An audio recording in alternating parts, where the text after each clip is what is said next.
letting the body do what it's designed to do to the utmost is very beneficial. Labor cannot be forced, or it should not be forced. What a miracle birth is, even if it doesn't go the way we would like, or even if it's hard and painful, the reward is so great. Hey everyone, welcome back to April's Homemade. I'm April, a blessed mama of 9 children. Today I want to share with you part 1 of my 9 birth stories.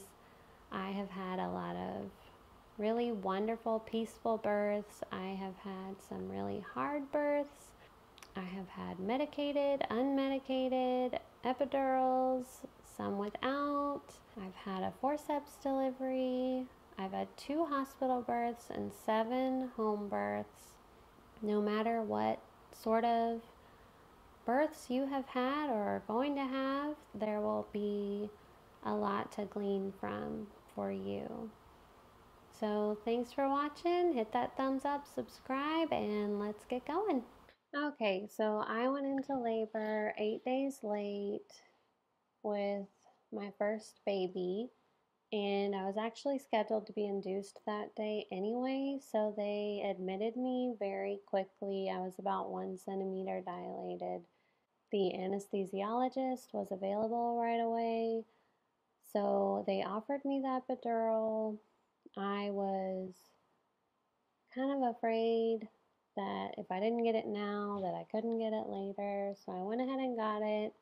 And then after that started to take effect, they got me in the bed. I was hooked up to an IV. I got the fetal heartbeat monitoring straps on. They started dripping the Pitocin.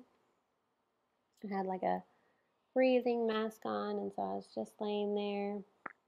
As the epidural began to take effect, my legs became just completely numbed, but I actually could still feel my stomach and my back, and I ended up having a lot of back labor.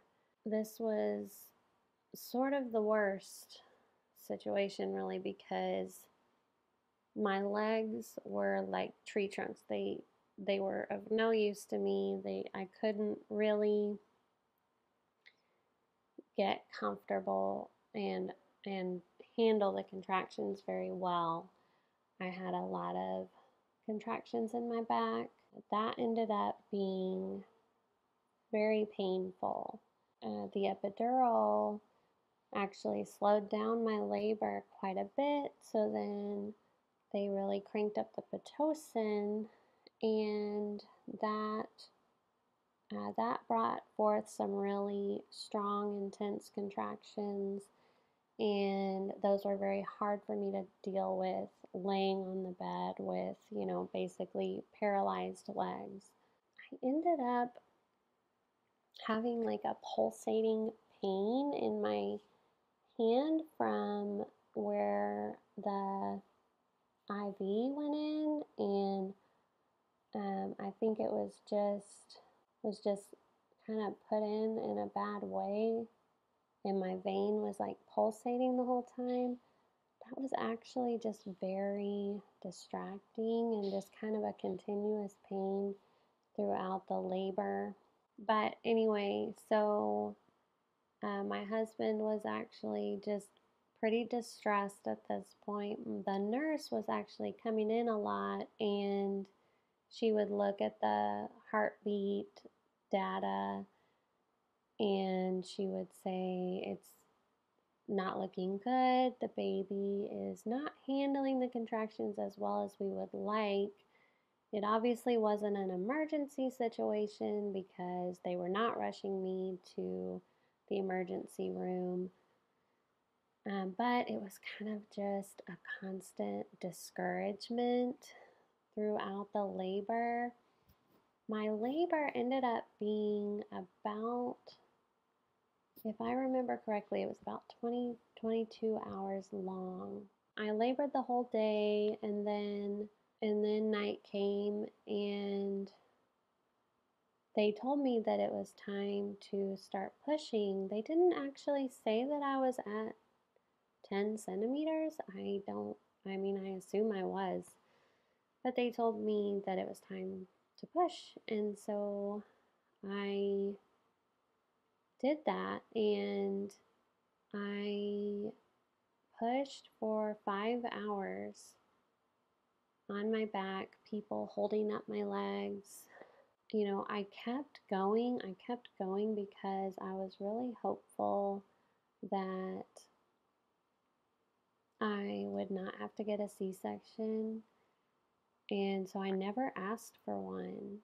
They probably would have given it if I had asked. But I never asked for one, and I kept pushing, but I could kind of tell it wasn't really doing anything. And the nurse she would count to 10, like for me to push for 10 seconds, I guess. And it was just very coached and very forced, and it's just honestly in was forced and fearful.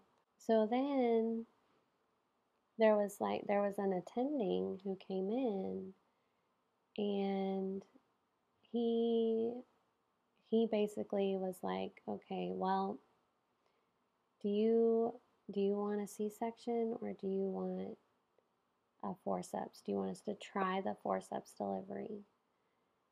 And I guess really he was asking my husband. I was kind of hearing this conversation, but I was honestly like I was not all there at this point. I was just beyond exhausted. Um, I had I had dealt with pain many hours at this point, and so my husband just kind of asked the attending, "What would you do?" And I am really thankful that the attending physician said, "Well, I would try the forceps first."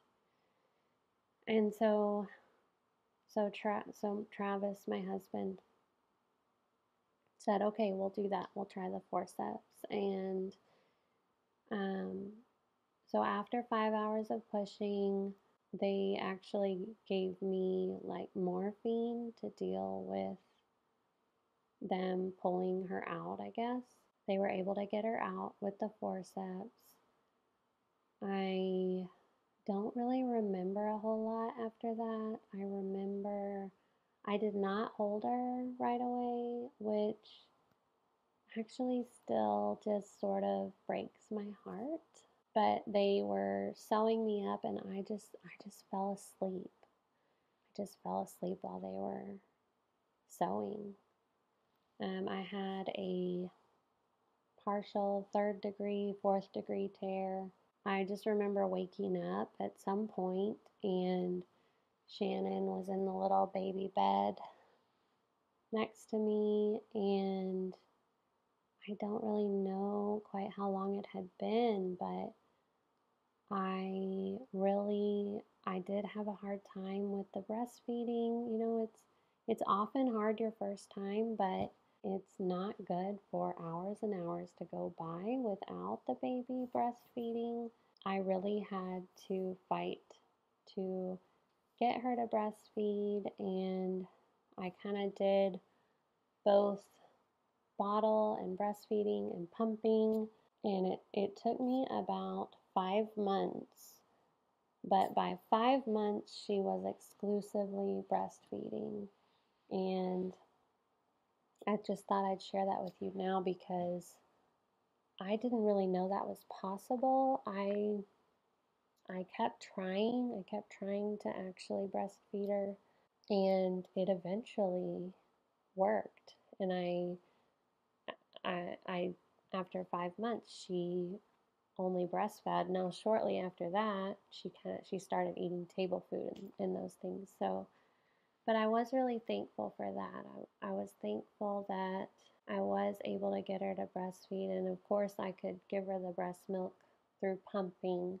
But the best time for a newborn to learn to breastfeed is just right after they're born. She was a fussy baby and she cried a lot. I did not get much sleep that first year. She did not get much sleep that first year.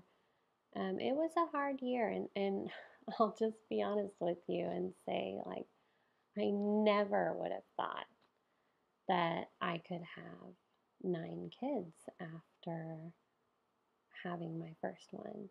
Like, I actually thought, oh, maybe I could have one more. I'll give her a sibling, but that's just all I can do. I didn't know it was going to be this hard, and I didn't know how weak I am, but slowly God showed me that He is my strength.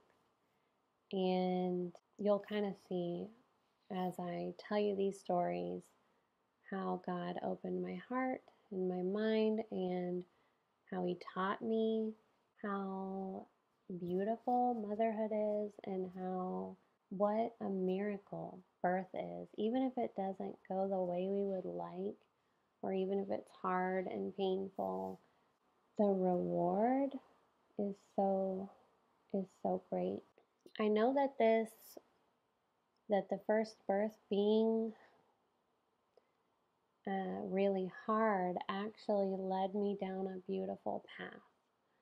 And God showed me how to trust Him in labor and trust His design. The body that He designed can do these things. And a lot of times, if we try to interrupt what the body is doing, then that goes badly. And God taught me that labor cannot be forced, or it should not be forced. Now, things do not always go perfectly. We do live in a fallen world, and so there is most certainly time for medical intervention.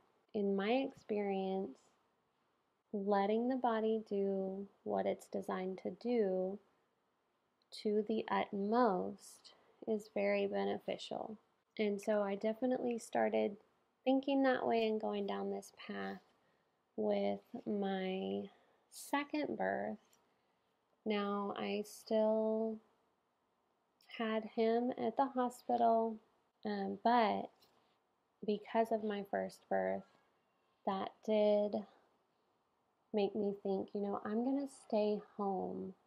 I'm going to stay home for as long as I can, and I'm going to stay home for as long as I can, and then I'll go in. So anyway, that is the start of my journey. So thank you for being here.